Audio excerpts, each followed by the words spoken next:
Trump to waive sanctions on Iran under nuclear deal.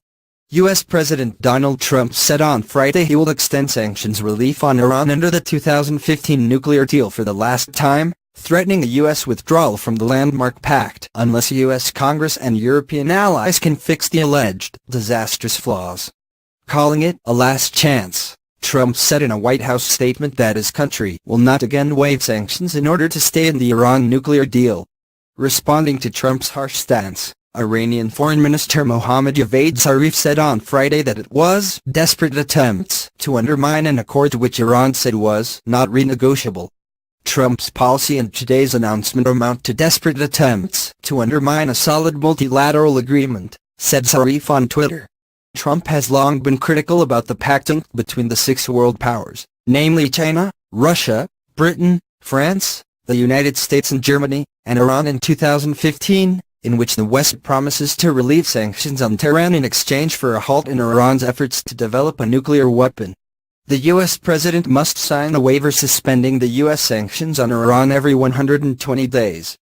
Calling it one of the worst deals the United States has ever made, Trump, who has signed the waiver twice since taking office, recertified to Congress Iran's compliance with the pact last October. The United States is the only party that has threatened to scrap the deal, a stance that has been confronted by other participants. On the eve of Trump's announcement, diplomats from Britain, France, Germany and the European Union again called on Trump to uphold the pact. French President Emmanuel Macron emphasized the importance of abiding by the deal in order to guarantee better stability in the Middle East, according to a readout of his telephone conversation with Trump on Thursday.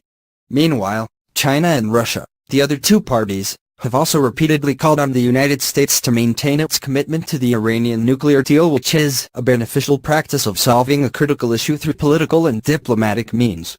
As Trump agreed to the sanctions relief, U.S. Department of Treasury said on Friday that it has imposed new sanctions on 14 individuals and entities over Iran's alleged human rights abuses and ballistic missile program, including head of Iran's judiciary and the cyber unit of the Islamic Revolutionary Guard Corps.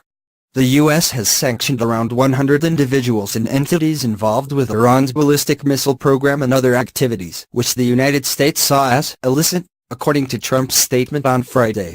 In the statement, Trump also laid out conditions to the Congress and the European allies for a fix to the deal to keep America in it. White House is working with Congress on a U.S. legislation, which seeks provisions to permanently prevent Iran from acquiring nuclear weapons and subject Iran